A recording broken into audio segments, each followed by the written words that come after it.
All right, cool. We live. Hey, gentlemen, what's going on? Welcome back to another week. Uh, New series, though. Talk about the phenomenal series we just ended. How to Love a Man, and we had a five-part series. Murph, you and Fred, man, as y'all do. I mean, we crushed that series, man. I mean, Good time. it was a really good time. Corey and Lamar will probably chime in later. Ladies and gentlemen, Reggie is off tonight. He will be back with us next week. He had another engagement, but glad that you all could join us again. From his lips to her ears. Tonight's series is Black Men Raising Daughters. Man, I can't. I am so excited. I mean, uber excited about this. The news and the media spend so much time talking about how black men do not raise their kids.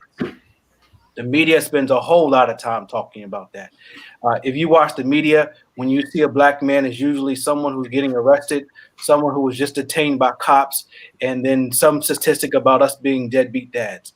But we're going to spend the next 8 weeks. We got a beautiful 8-part series talking about black men raising daughters, and it's going to be the full life cycle of a woman. And so tonight we're going to talk about the toddler years. We have two special guests on the show tonight. And so we're going to be asking those two gentlemen questions about their experiences as Black fathers, their experiences raising girls. And then towards the end of the show, we'll get a chance you'll get a chance to hear from our regular guests. But let me go ahead and introduce our two guests for this evening. Next to me is my brother. Right underneath me, Jonathan Otley. He is the brain, the genius of the family. Helped me get through the SAT. Helped me get into college. Helped me get through college. All the above. Very special to me. And so he has two children. His daughter is 5. He's got a son. Nathaniel's what, 1.5, going on 2? Yeah, okay. He's 2 years old. Going on 2. And so we'll get a chance to talk to Jonathan tonight about his daughter. And then my buddy, my boy, my ace here, Chaz Bradley. This gentleman has 2 daughters. He's got a 5-year-old? No, 4 and 1. 4 and 1. Okay. Yeah. So when you talk about hands full, like not you ain't just got 2 kids, man. You got 2 girls. Wow.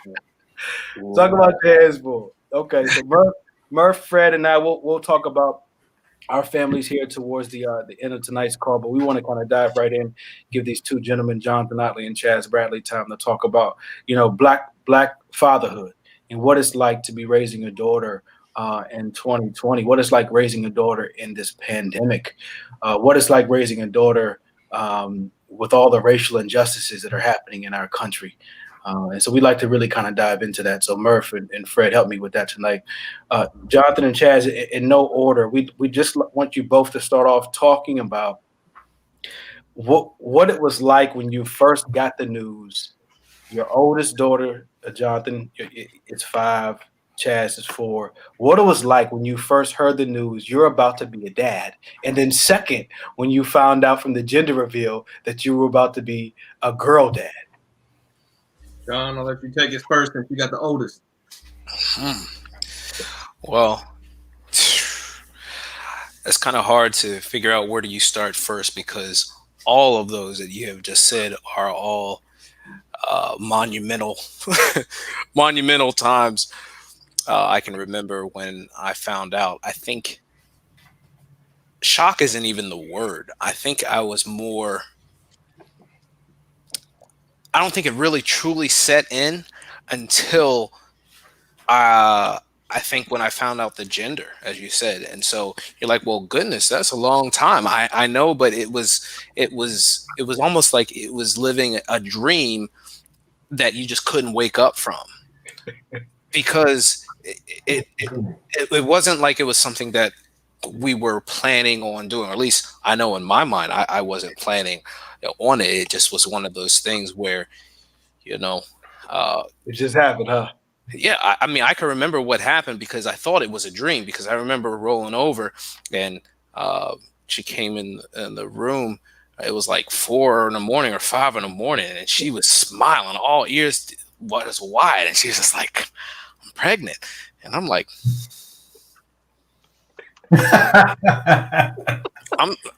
She woke me up to tell me that, and thought I was still asleep, and it's like, so I rolled back over, and then I hear her on the phone. Yeah, it showed up. It's positive, and I'm saying,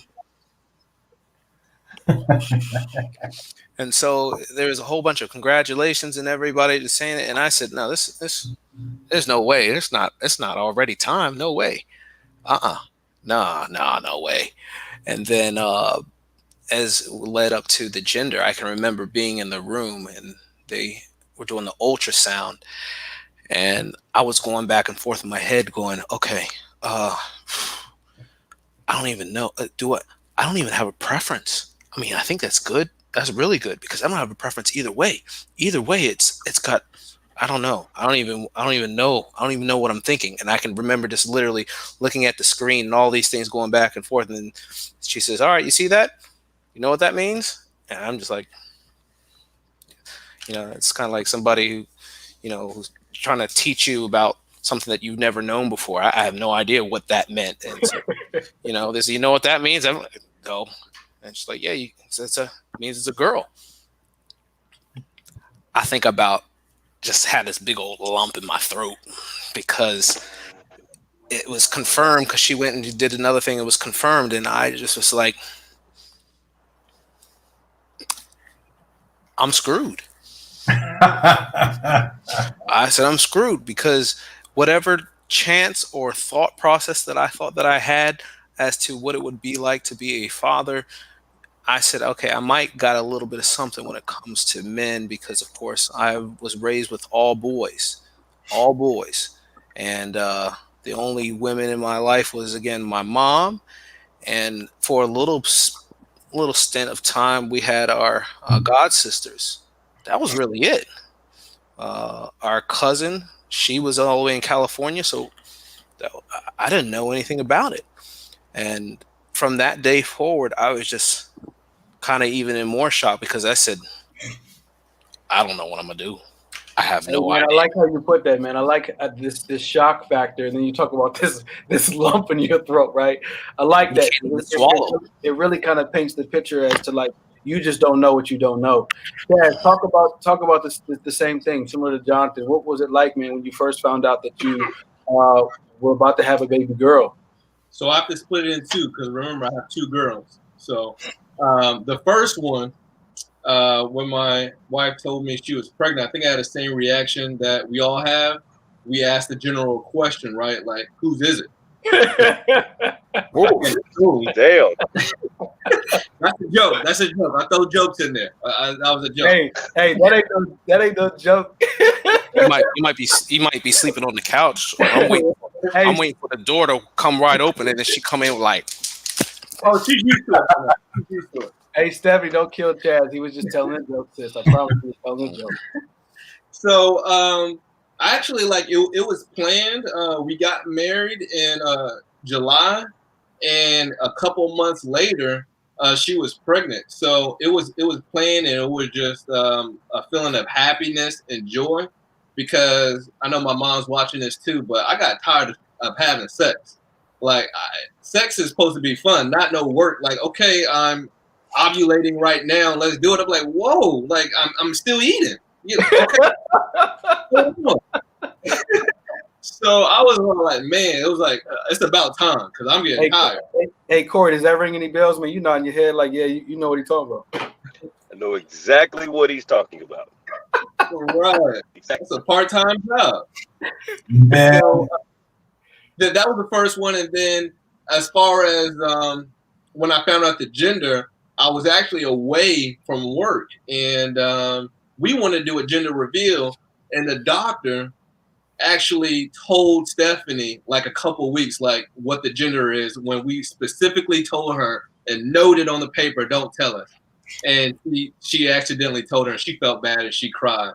So Stephanie was like, do you want me to tell you? I'm like, no, I'll wait for the gender. I guess it'll just be my gender reveal. I want to know, I want to be surprised, but I let her surprise me. So she did a cool little thing where she put it in a box, and then you know how you wrap it up once and then wrap it up twice and wrap it up 3 times in different colors. Bunch of confusion. That was kind of fun. So then when we opened it up and I found out it was a girl, And at that point, I didn't care if it was a boy or a girl. I just wanted a healthy baby. And so I found a girl. I was actually very, very, very happy because I was so used to dealing with boys my whole entire life. My brother, being a mentor to young males in the community. I was a coach on a basketball team. I worked at the YMCA. In a past life, I worked at Build-A-Bear. I was working with boys too. And you can never just work with a girl or put a little girl in your lap because nowadays that's just weird and people look at you sideways. So I was never ever able to show my love to an actual girl, even if it's related to you by a cousin, because nowadays people still looking at you sideways. So you can't really give it a love all on the side of a little girl unless it's yours. So I was happy. Yeah. So the second pregnancy, I wanted a boy, of course. I said, I got the girl, now I want a boy. And I go straight to the gender reveal. Jason, it was gender reveal with Janine and Larry, right? So Larry wanted his girl because he already had a boy, and I have a girl, so I wanted a boy. So I'm like in my head, God's gonna hook me up and give me the boy, and it'll be perfect, and he'll have his little girl. And so they did the whole little balloon thing, the confetti, popped it open, and he got what he wanted, his girl, and I'm waiting for the blue, and I saw pink, and everybody's like clapping and applauding. The camera's on me, and I had to like, yeah, that's good. I got another girl. Yeah. So that was kind of difficult because I really wanted a girl. But looking back on it now, even right now, I wouldn't change it. I would definitely keep another girl. I know we're going to talk about it later, but the love that two girls that are your own that can give you. Anytime if I hit my foot or hit my leg or something, are you okay, Daddy? Are you okay, Daddy? I see little boys, they see you hurt yourself, they just go about their business, run down the hallway. They don't really care, but girls really want to make sure, or at least my girls really want to make sure that their daddy's okay. So it's my experience. Yeah, that's good. Yo, Jonathan, it's curious, man. When you're in that delivery room, I mean, you already talked about knowing that the girl was coming. You had this kind of like, shock moment, like, oh my God, how am I going to raise this girl, because I only grew up around brothers. When your daughter was born, man, tell me the moment that you had when you held her, you knew it was your daughter. Like, did you tap into like this deep level of love or emotion that you didn't see coming?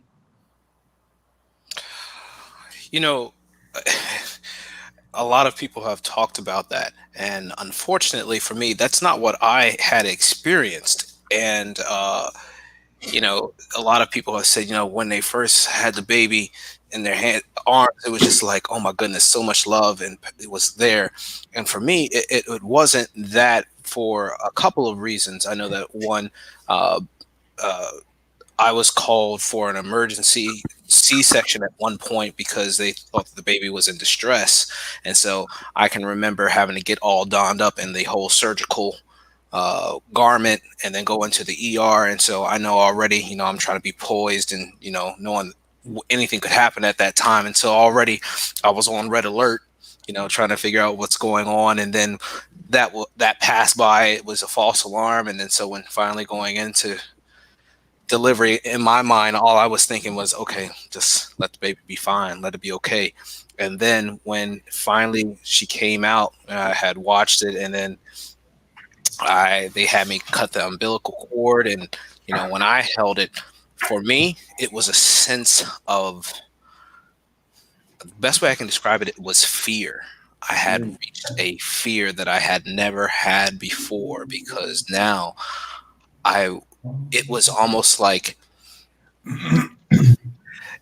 maybe I can say it's like a healthy fear, where the fact is that I was so overprotective at that time that I was like, I need to make sure that this baby is going to be okay.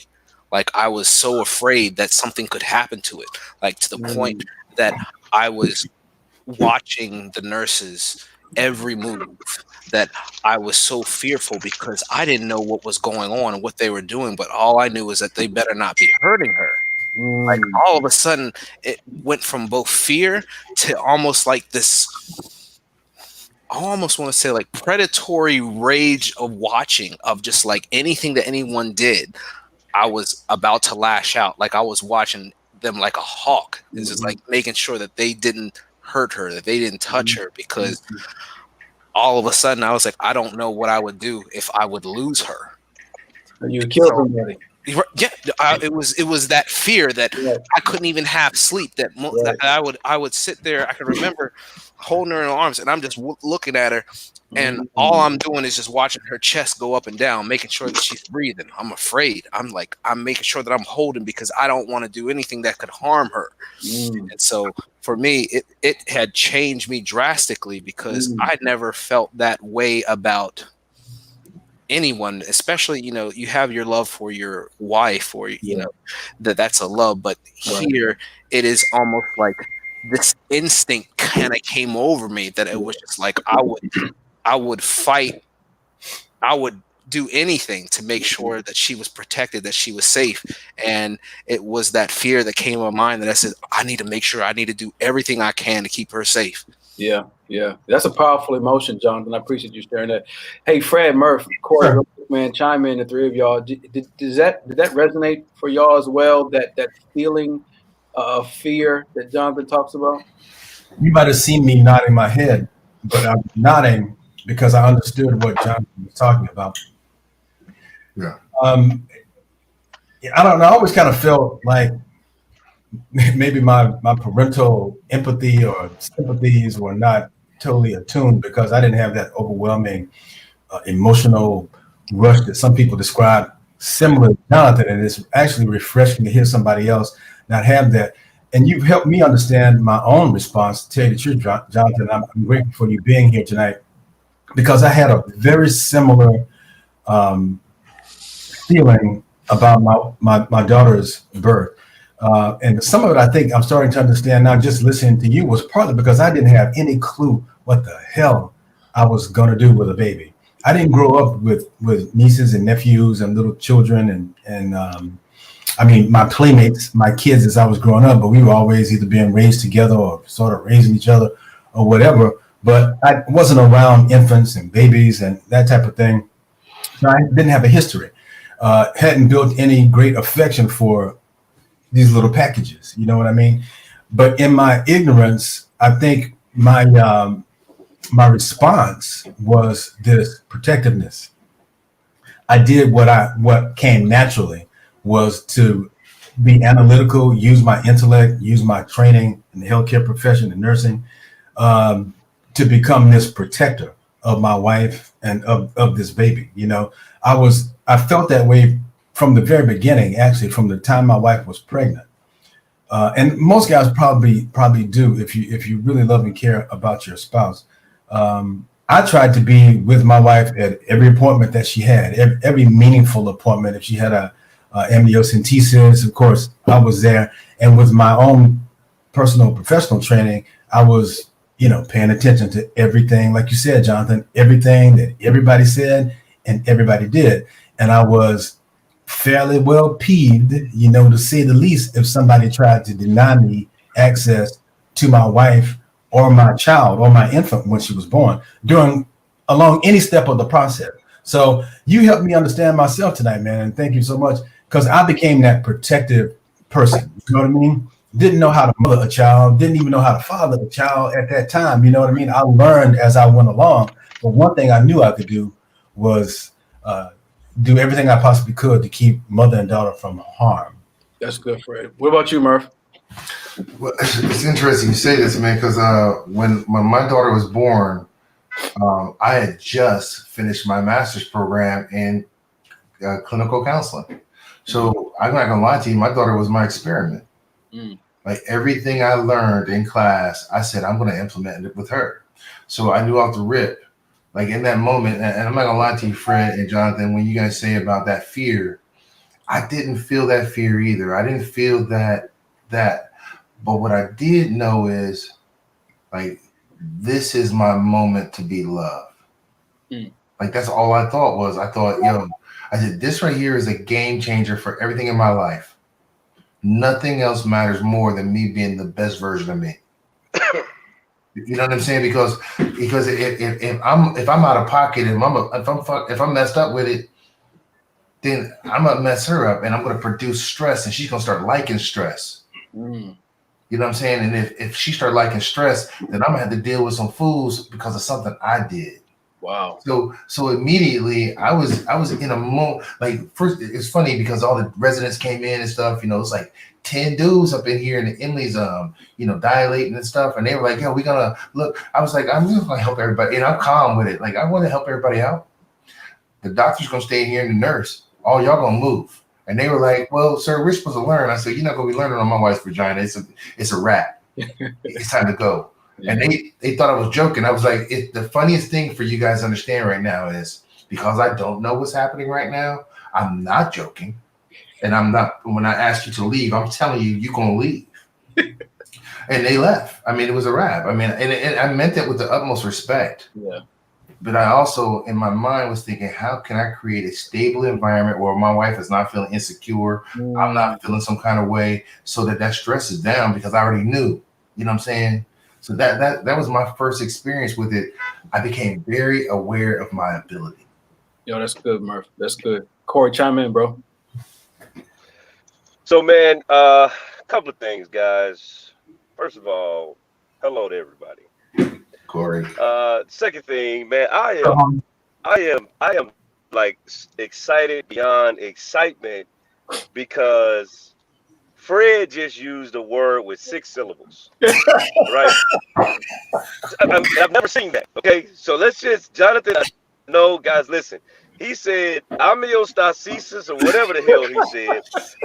That was 6 syllables, my dude. I'm so excited for you, man. You have been working on your vocabulary, and I am proud of you, man. I just want you to know. I want the world to know I'm proud. Hey, can we give Fred a round of applause, guys? If y'all don't mind, just celebrate Fred. Good job, man. I'm gonna hit you with the Pelosi. I'm gonna hit you with the Pelosi. Listen, man. So that's number one. That's just one syllable, please. Hey, the second thing I want to say is, me and Chaz must be first cousins or brothers, because that's the very damn thing I thought when she told me she was pregnant is, whose is it? That was the first thought, was whose is it? And it wasn't my wife, it was my baby mama, so it was a little bit different, right? But after I got over the fact that it was actually my soldiers that went into the castle and impregnated her, I was cool. I was young. I was afraid. I was nervous. But it was the best thing that could have happened to me because I was living a life without borders, without boundaries, without discipline. And having this child automatically activated responsibility in me. Wow. It was like go gadget responsibility. You follow me? And so I didn't know what it was. I didn't even know what a gender reveal party was. I'm from Southside Chicago. You know, we just want to know what the baby is so we can get it early, you know, get the stuff early. But the older I got, I understand gender reveals now. But I was like, what is it, a boy or girl? Once she told me it was a girl, something interesting happened, Eric.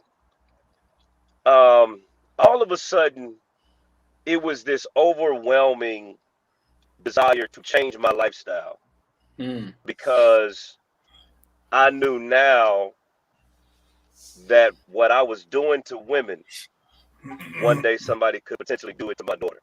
Yeah. Yeah. Now, it didn't stop me from being a hoe, but it did stop me from having so many hoish ways.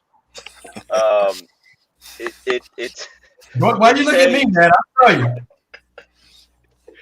It changed my perspective on a lot of things, man. And it just, all jokes aside, it made me more responsible. It made me a little bit more aware of my surroundings. Jonathan, listen, bro, when I had my daughter, interesting enough, the first 2 months she came to live with me, and man, I did exactly what you did. 2 o'clock in the morning, I'm up watching her chest go up and down just to make sure she's okay. 6 o'clock in the morning, she ain't crying. What's going on? Everything okay with her? So it did produce a different level of anxiety, but yet responsibility and a desire for me to change the trajectory of my life. Yeah. That's dope, Corey. That's dope. Chaz, man, I wanna ask you the question that just came from the chat. I think this is a great question. Kind of talks a little bit about what these gentlemen were just referencing. Chaz, do you feel a daughter gets this sense of security from her father as an infant? let's just start there. Do you feel like your daughter gets a sense of security from your father as an infant? Do you feel that she knows that you're her protector, that she can hide up under you? Did you feel that maybe in the first year that you had your daughter? I think I do, and I see the guy's head shaking yes, and I'm trying to figure out where's that coming from? Why do they feel that way at that young of an age? And my natural response, I'm not sure what y'all chime in, but I think it starts off with the bass in the voice because the mom is so smooth and breastfeeding and singing lullabies and songs, and we just walk in there like, is she up? You want me to give me anything? And they're like, damn, where the hell you come from? Oh, protection. What's out there? Oh shit. Yeah, yeah. I think they do realize the difference. I don't know if they realize it as a sense of you being their protector, because I think it's a combination of things. Because their mother primarily is their biggest comforter, and the body that they're most familiar with and closest to. They realize the difference in the masculinity. You know, if you have it in the household, you know, they realize that difference because you can see it in a baby's face when they look at you. You know, their posture and everything is a little bit different when they're with you. But I think specifically it shows up when your child is toddling and you become generally more of the disciplinarian. I think at least your voice has more command, and they understand that as they toddle and get older, they really start to see you as their safety net, their protector, and their biggest disciplinarian, usually. Jonathan, when you got home, because I know we got just a few minutes left, and then I want Chaz to answer the same question.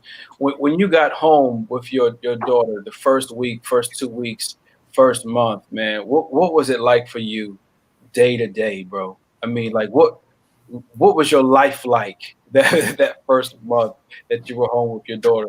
And then Chaz, follow up with the same question.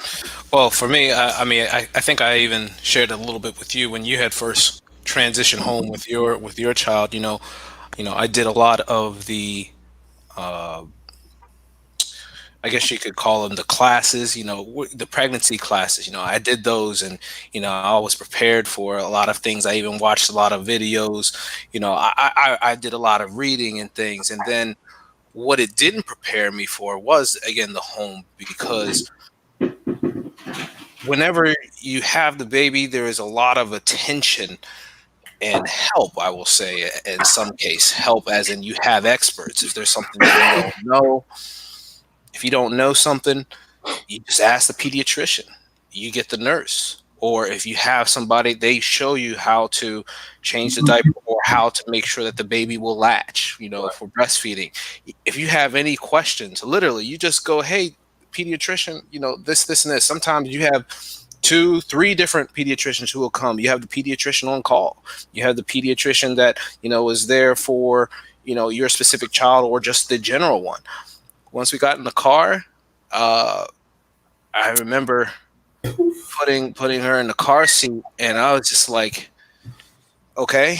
And I'm looking around, I'm like, this is actually happening. I guess this is it. I'm going home now.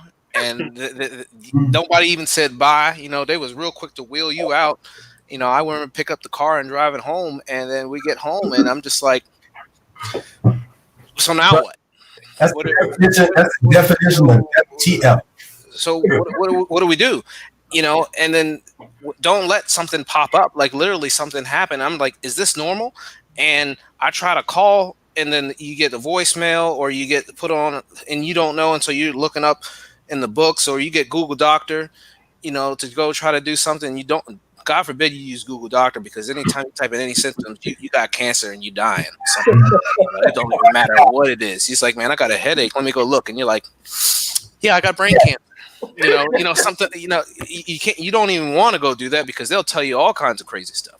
But, you know, as the weeks and the months went by, like you said, the first couple of weeks, I hardly even slept, because literally I that's what I would do. Like sometimes I would go and sit, and then Jennifer, she would be asleep. And if she wasn't, you know, nursing, I would just be holding her, and I'd just be sitting in the rocking chair and just watching. It's almost like watching water boil. That's all I was doing though. But all I was doing was just counting the respirations, just making sure she was breathing. I didn't know what else to do. And so that anxiety, that whole time, it was just like, okay, I hope I'm doing this right. I hope baby's fine, because there's plenty of times where I honestly did not know. We're not even going to talk about how if you see a spot here, or if you see this, or if the diaper looks like this, you don't know. You can't ask somebody. You have no idea. It is helpful when you do have help though, because my goodness, thank God for the parents who decided to come by and help out, because you were like a walking zombie at times. Yeah, man. I think you make several valuable points, man. And kudos and my hat goes off to all the single moms out there, man, and then all the single dads too. Yeah. Because Jonathan, what you talk about this, just how much stress that is, leaving the hospital, having all the help, getting home and having no help. So every single mother, every single father out there who are raising children on their own, man, my hat goes off to you. You are working double and triple the time that people work at a normal job. Like, man, that's amazing. It simply is amazing. Chad, same question, man. I'm curious to know, like Jonathan, what was it like that first couple of weeks at home, or that first month at home, man? You raising your oldest daughter. So the first couple of weeks at home, when I'm in that deep sleep, and the baby screams at 2, and then at 4, and then every 2 hours, right? You hear you have to get up early, but it's one thing you actually are living it and getting up every 2 hours. And I just thought to myself, I was like, did I do this too early? Should I have waited? Like, because this is a lot. Like, this is a lot of responsibility, and I gotta go to work still. That's what I first was thinking of. But regardless, from the time I was at the hospital until I just soaked up everything the nurses and doctors said, because I wanted to make sure I wasn't that dad that just didn't know anything and didn't do anything. This is her first child too. And another thing, I was at a sense of ease and peace because my wife is very, very smart. Legit. Before leaving, the doctor was asking all these questions, and my wife was asking follow-up questions, and they thought that she was an actual nurse. It was like, oh, she was like, no, I just read. And they was looking at her like, damn. Now, I say that, one, because my wife is very smart, and then the second half, I'm trying to get some tonight, so I want to throw that in there. So if you watch it,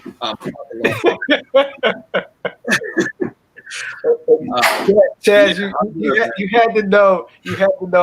I was going to ask a sex question before I let the two of y'all get off this damn show tonight. For you and Jonathan both, man, that rule I hear in the hospital where they say you're supposed to wait 6-8 weeks, however long, before you have sex, is that true?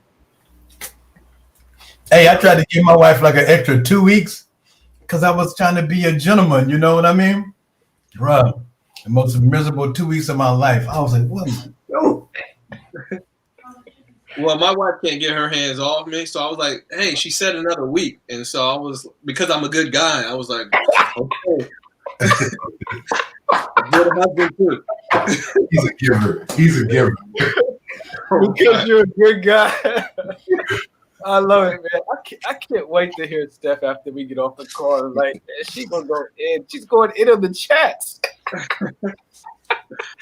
Jonathan, same question, man, for you, man. What is that? Is that a real rule? I mean, are you supposed to wait 6 weeks, 8 weeks, however long you're supposed to wait?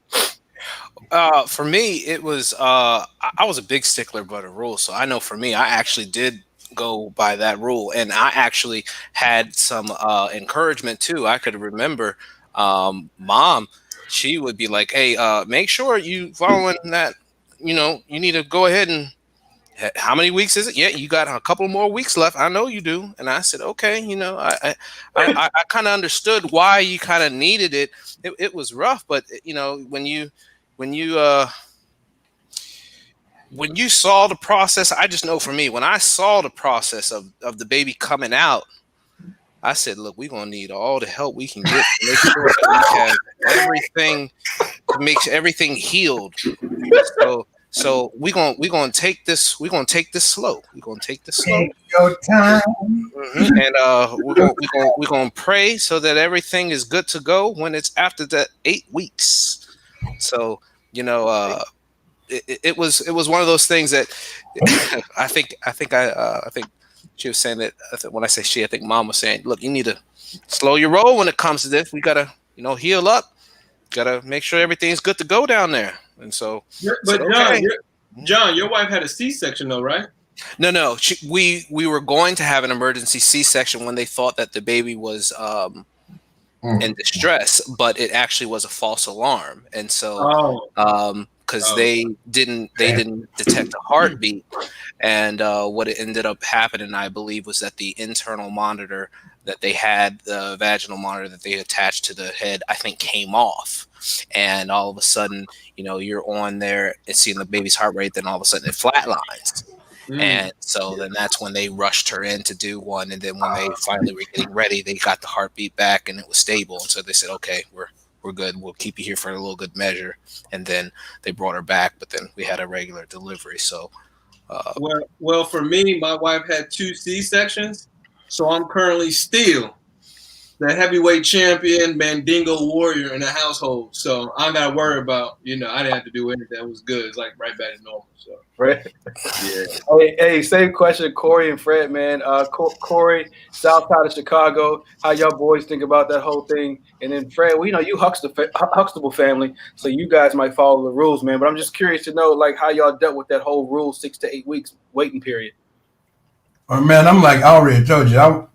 But going back a little way, I'm like Jonathan, man. I've seen babies deliver before, help deliver them, but nevertheless, when it's your wife on the table and you see what's going on down there, I looked up at my man, and he looked at me and gave me a little, it'll be okay, gave me a little, it's gonna be all right.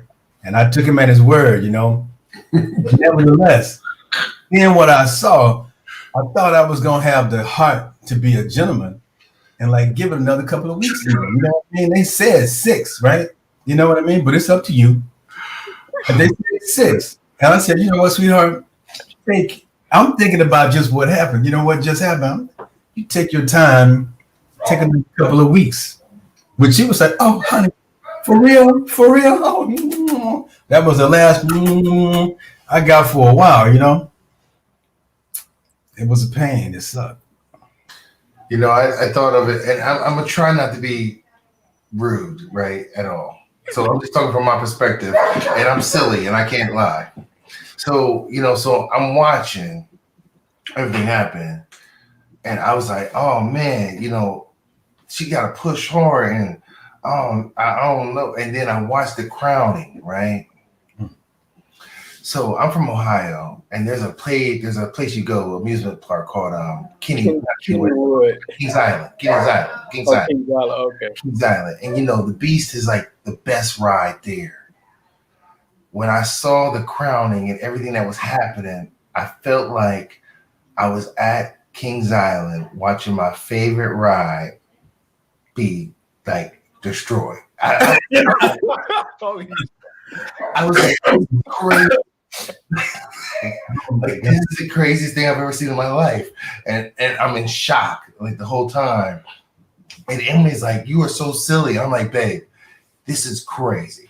And all I kept thinking was, like, this is probably the most amazing thing I've ever seen in my life. Like, that's all I could think of. I don't even know where I was going with that, Jason. But I just wanted to say the whole thing about Kings Island because your favorite ride was destroyed.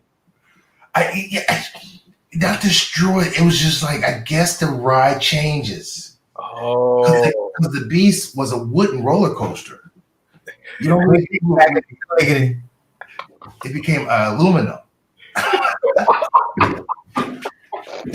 I don't know. I'm sorry, Fred. I'm sorry. It does have remarkable regenerative powers. You know what I mean? But you know what? One overriding thought I had during that whole process was, thank God I'm not a woman. Gosh, I have a hysterectomy at 13. I'll be like, out. I can't live like this. It did make me appreciate Emily. That, I mean, just to think about what she was going through, and then to be like, yo, I don't want to take no shot in the back. I don't want that. I was like, you are a beast. What? Like, how? I'd have been like, shoot me, damn it, shoot me. But then it had to happen. And then, we had been working on the per diem stretches and all that stuff. And they were like, we may have to cut you. dog, when they said, I said, look, I'm talking to the doctor. I'm like, where they gonna cut you? What they gonna cut? What they cutting? And they were like, we're gonna have to cut down a little bit, like a longer line. I said, oh, that's crazy as hell. Like, I don't know. And Emily was cool. Like, that happens. They like, get it out. Whatever. Get it out. My level of responsibility kicked in another level because I was like, damn, if you can do that, I can get up at night and change a pamper. I can do what, what I'm saying, whatever. The game on. You took one for the team. Corey, what about you, man? Did you wait 6 to 8 weeks, man? Man, it's so hard to just listen to all these gentlemen on this group tonight. Jonathan, mom told him to wait an extra 2 weeks. He's a good guy. Chaz said he waited, but he had a C-section, so it didn't. He's still king dingling in his crib. Fred, I don't know what he said. I wasn't listening. And then, Eric's such a nice guy. Listen, I was back in them guts in about 3 weeks. But I'm just keeping it. Was that too much? What's in my cup? I don't know. But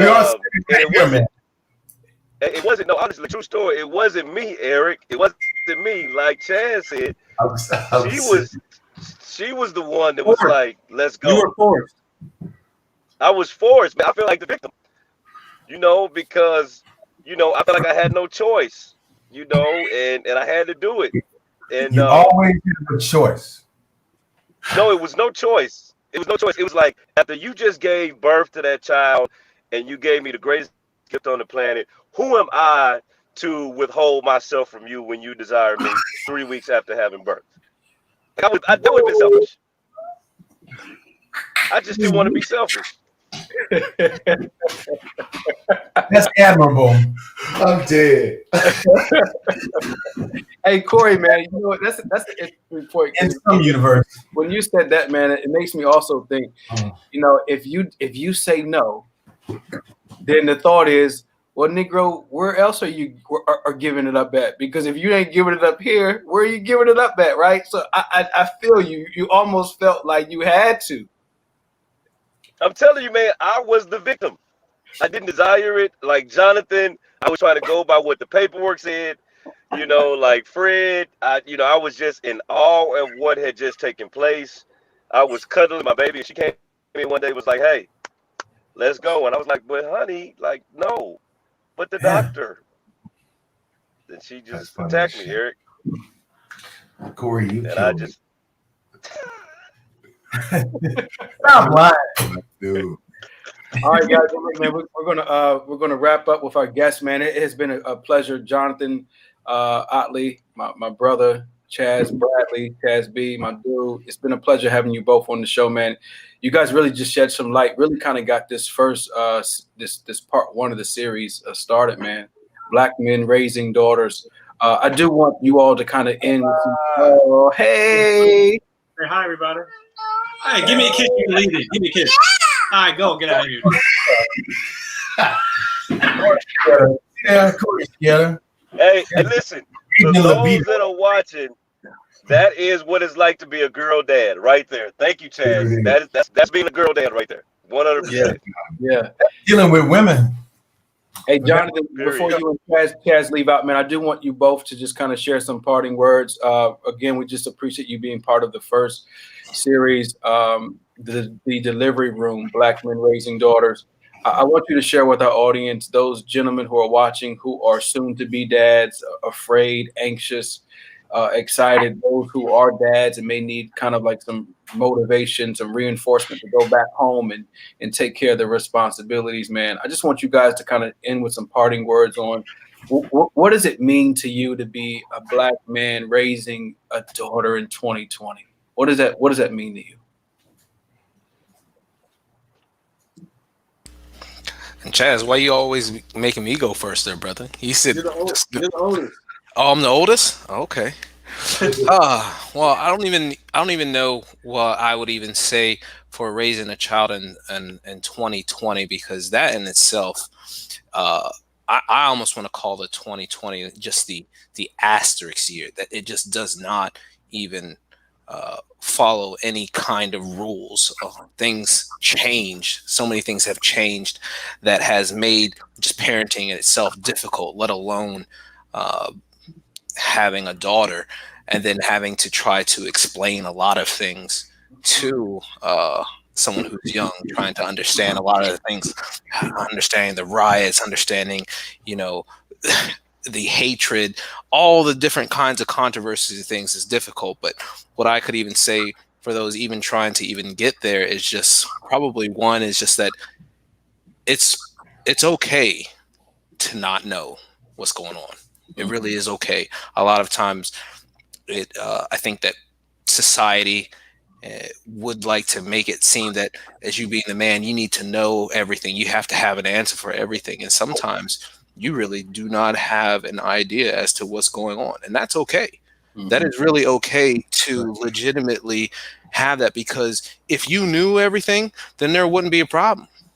Mm-hmm. And sometimes that not knowing does keep you grounded, because you then are driven to figure out that unknown, because by being, per se, if you want to say the protector or the provider or things, you need to then figure out, okay, since I don't know, I need to figure this out. Mm-hmm. I have to know. And then even something that's so simple, when I'm saying taking it a day at a time, I can't even tell you the number of times that when my daughter took a nap, I was napping right with her. Mm-hmm. Because I needed that rest. There was no way that I was going to be able to function without any kind of rest, that I legitimately had to take it a day at a time, because sometimes, like you had mentioned, Chaz, waking up at every 2 hours, sometimes you don't get sleep, you don't get anything. It's okay. You need rest. You need to just relax. And sometimes some things has got to give.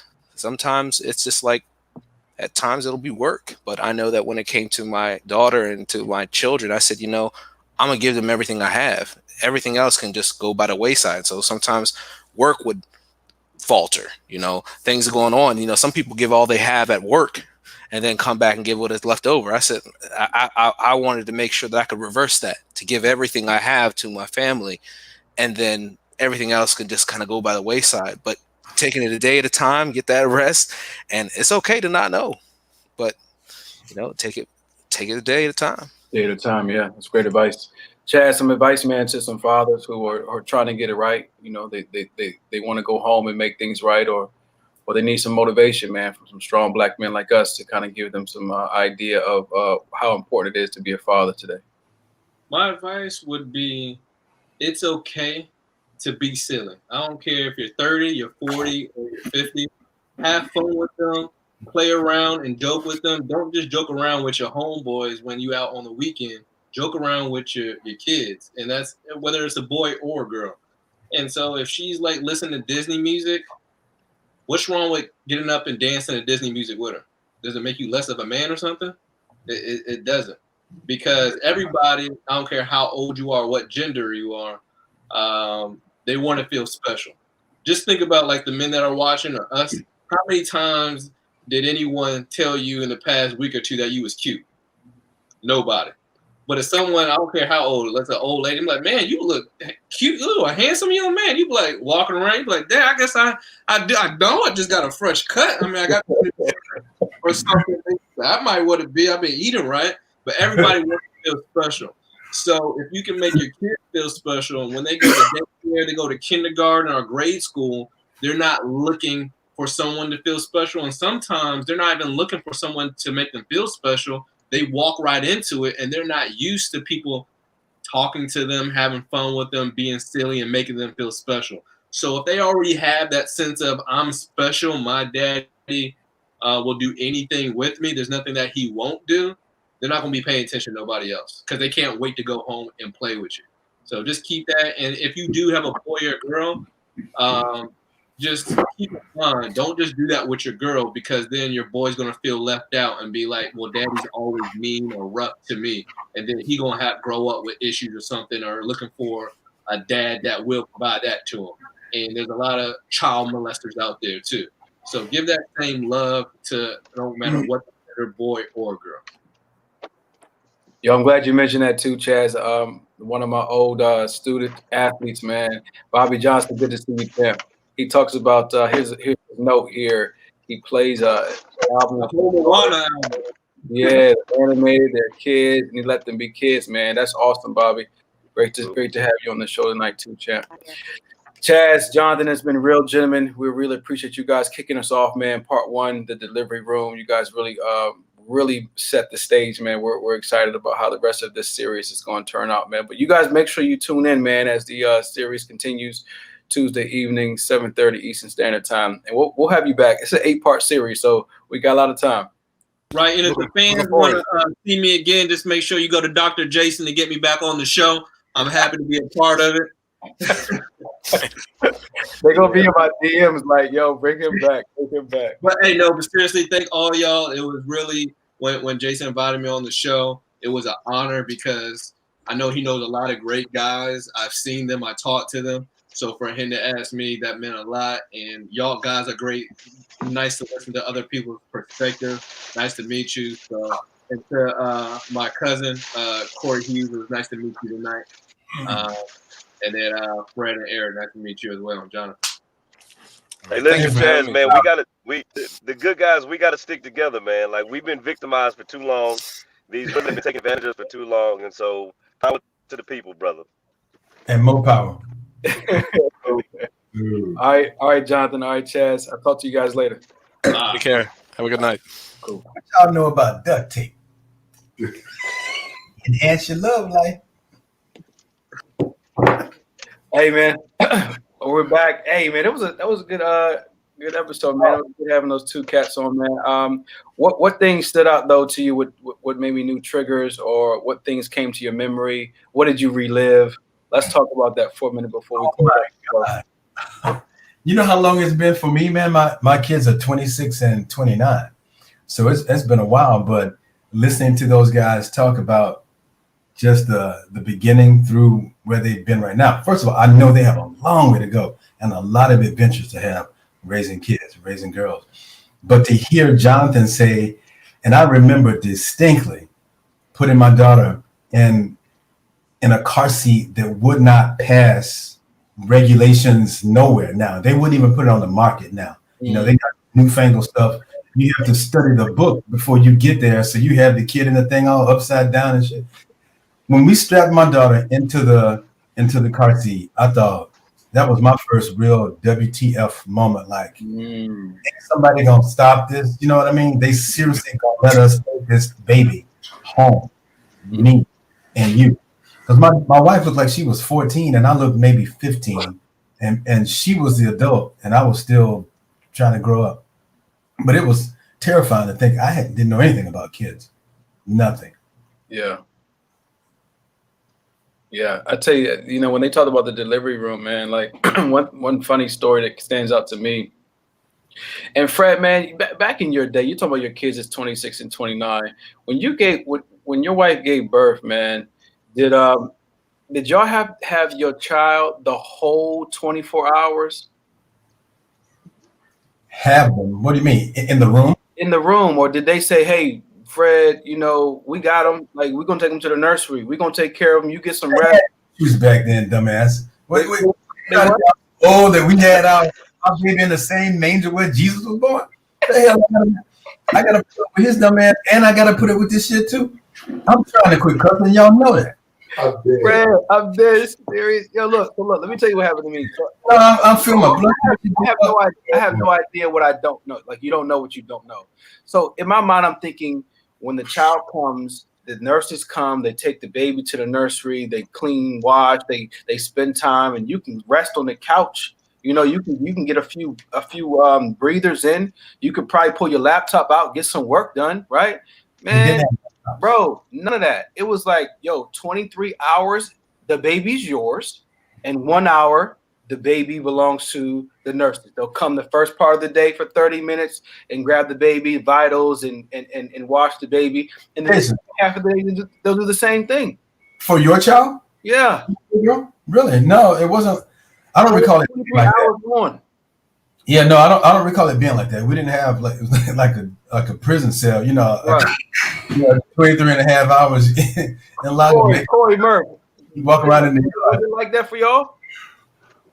We were here at the university, bro, so we knew most of the people. You know what I'm saying? Bruh, I don't remember nothing.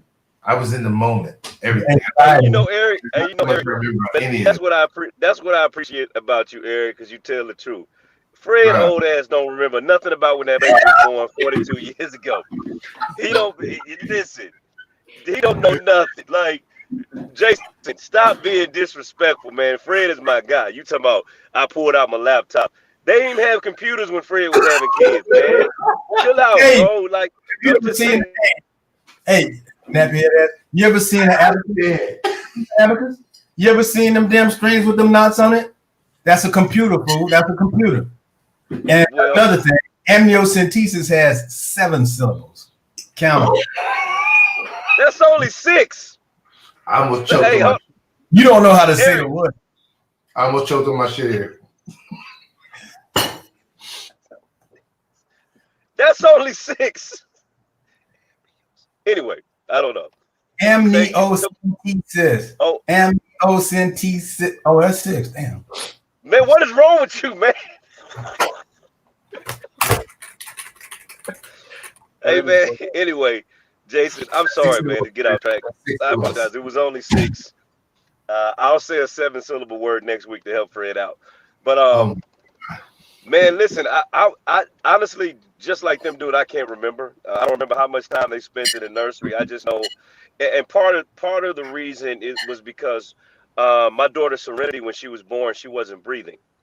The umbilical cord was wrapped around her neck. And so it was an emergency situation that she had to be rushed off to. It was 2 things that was happening. Number one, she wasn't breathing and her mom was bleeding out. Oh. So I was stuck between 2 crises. Yeah, man. And so they had to do an emergency surgery on mom. They had to rush baby to the nursery and do some things with her. So it was just, what started out as a joyful situation became a panic instantly. But so I don't necessarily remember how much time was spent in the nursery. And then of course, the next time she got pregnant, the situation that Jonathan was talking about, unfortunately, they didn't find a heartbeat. And, we ended up having to deliver a deceased child. So I don't remember, man. It's been a blur. It's been a blur because every situation has just been different. My daughter Cadence was an emergency C-section. So I don't remember how much time was spent in the nursery. I just know, it was crazy. My son CJ had. You guys remember? I know Fred probably will. Fred, you remember that virus back in the day called the rotavirus?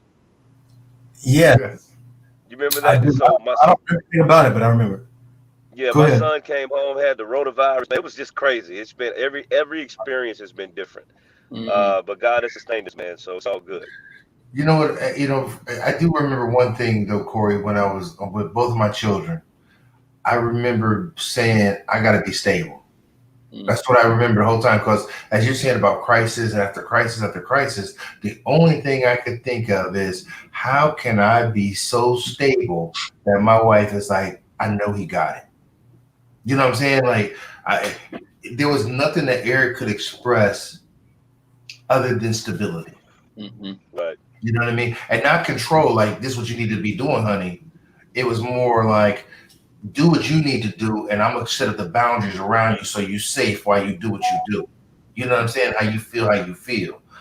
Because I'm not going to change that because I have no idea what it feels like to have experienced what you experienced. So my job is to chaperone your safety, however that needs to be. You know what I mean? So that's the only thing I remember is stable. Like, here's the lines. Yeah, and speaking of security, man, I don't have a son. I have a daughter, and so I don't know how I would feel if the feeling would be different when it comes to security. But I feel like Jonathan, I'm always on watch. Like even when I'm driving, man, I'm just like I'm on high alert. You know, I'm watching the traffic as I'm parking my car, getting ready to walk in the house. I'm looking around me, who's behind me. You know, I keep something in the car. You know, you know what I'm saying? Like, you got to make sure, man, that, you know, you're taking care of your family.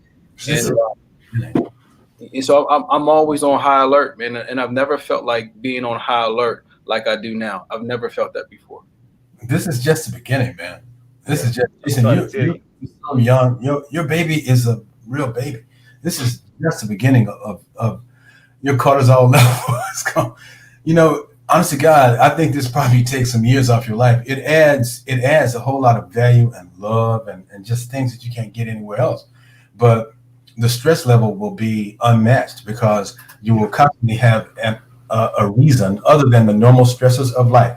You know, part of the whole definition of life is when a being also experiences stress, you know, and Lord knows there won't be a moment.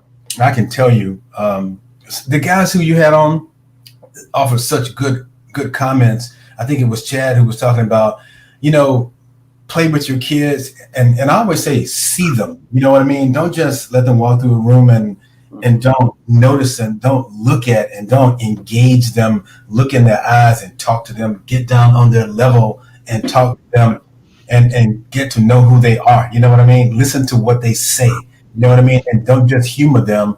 Listen to what they say and how they think and how they process information from as early as you can, and continue to talk to them. But enjoy every moment because they are fleeting. Your kids, your daughter should be pre-K in a minute, man. She'll be looking to spend thousands of dollars on some preschool someplace momentarily, and then she'll be pre-K, and you'll be looking for a good school, middle school, high school, and she'll be gone, right? Before she graduates, you'll be seeing her less and less because she'll be driving. She'll have friends. She won't want to spend as much time with you.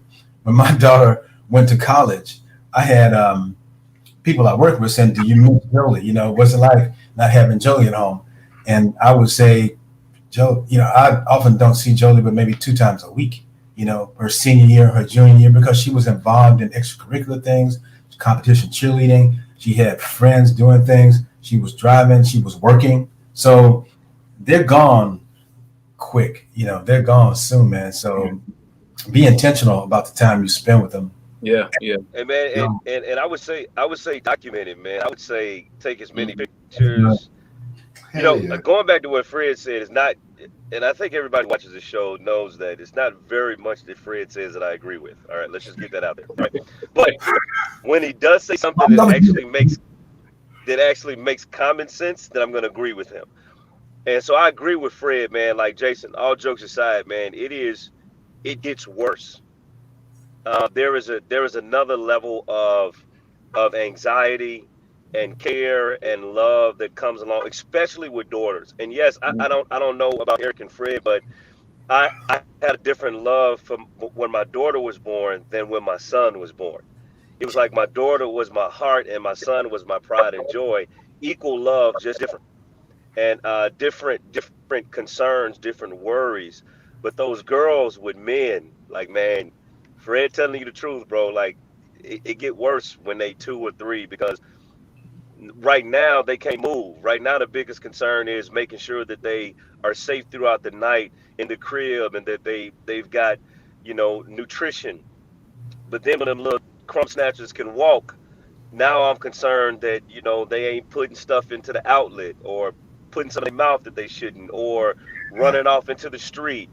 Or now I'm concerned that their daycare, that somebody ain't coming to the daycare trying to kidnap them or shooting up the daycare, or, you know, it's just so much that you are concerned with on top of being a man and a husband and everything else. It can be a challenge, man, but you all, as a father, you always find that reservoir of energy to do what you need to do for those kids. You got to. Yeah. You got to, man. You know, if you're decent, if you're a real brother, you got to. I don't give a damn how you feel. Yeah. You know, you got to. If they're in danger, you got to fight. You know, you just have to. There's no option. You know, and the dangers, like you said, become greater and greater and greater. And they're not just dangers from the things that may become them, you know, the stuff that people may do. And the farther and farther they get with you, the older they get, the less waking hours they're going to spend with you. You know, so the less quality time you're going to have. And one of the dangers that you have to realize is the influence of their friends and teachers, because your children, we're getting way ahead. This is also we could be talking about way down the road. But Yeah, we got that coming, man. When we get into week 4. Yeah. But they're spending more time away from you under the influence of other people. yeah. It's terrifying. Eric, go ahead and comment, man, before we go ahead and wrap up, bro. I was just gonna say, man, you know, I think that the biggest thing that I ever, you know, this period of time that we're talking about, I think the biggest thing that I found was the importance of my interaction with my wife. I will say this to you, man. When we had our kid, and I'm not even making this up, and I'm not trying to be extra. We was in San Francisco and we were laying in the bed. I said, you know what? It's time for us to make a person. And I want to make a person out of love, and I really want to be intentional. And I tell my kids this story all the time. I say, you are not special. You are uniquely you. But I will tell you that you were intentionally made out of love. I knew when your mom and I did what we did at that moment, and they hate it because they feel like it sounds weird as shit to them. But the craziest thing is, like I said, I had just finished my master's program, and I was like, you know what? I'm gonna try this shit. I'm gonna give some energy that's gonna be so positive that this gonna be different. This tonight gonna be different. Damn, Eric. I'm dead serious. Bro, that's so inspirational, man. I'm gonna go home and tell my daughter, like, baby, you was made off of Hennessy. Let me tell you right now. Bruh. It was Hennessy for 20 and a 2 hours for $20 hotel room in Hennessy. And it was you are positive energy. You are positive energy. How did you take it there? No, man. You know, come on, man. You feel me? Hey, listen. Eric is so sentimental. Me and Fred, like, that's so nice. That's not how you was made, baby. You know, you was made off of Luther Vandross in a I was 32. I think I was 32 when I had my child. You know, so I was a little older. And Corey, who you were, I remember that. But I remember also being like, I'm cool for a minute. And then I met my wife, who was my friend. Hey, but you know what, Eric, I'll be honest with you, man, as I know I've been joking a lot tonight, but something serious. I think Jonathan said it. I think when I had my first child for the first time, it was something that was in my life that I knew nothing about. I had no point of reference. There wasn't a journal I could read. No blueprint. And so it was exciting but nerve-wracking all at the same time. Yeah. You know, Fred, I'm listening to you talk about that car seat, man. I didn't know how to put a car seat in. I didn't know how to change a diaper. I didn't know how to do any of that stuff. And it took a while because my oldest is 24. So it took about 45 minutes for me to go back and drum up those emotions. But I remember, man, thinking, you know, I was all-state football player, good at basketball. I was, you know, working all that stuff. But I had no point of reference for being a father. And it was probably the scariest moment in my life. True story. Now that's crazy. 1 second, because I had a point of reference, right? I can only imagine how terrified you must have been, because I had a point of reference and I was still scared shitless, man.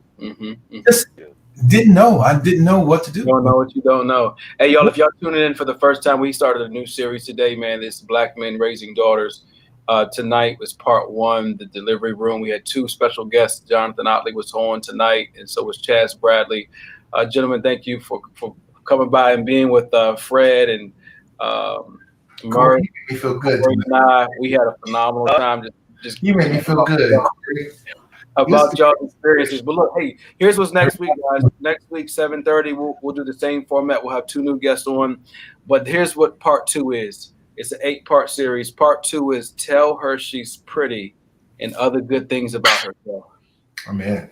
Tell her she's pretty and other good things about herself. That's what we're going to do next week, man. Oh, hey, yeah. Corey, Murph, it's been good.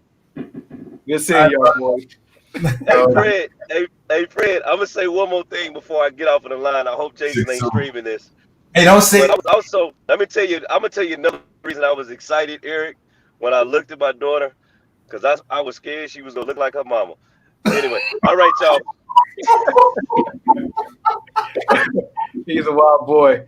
All right, hey, all right, brothers. Good Peace. seeing Oh, y'all. 6,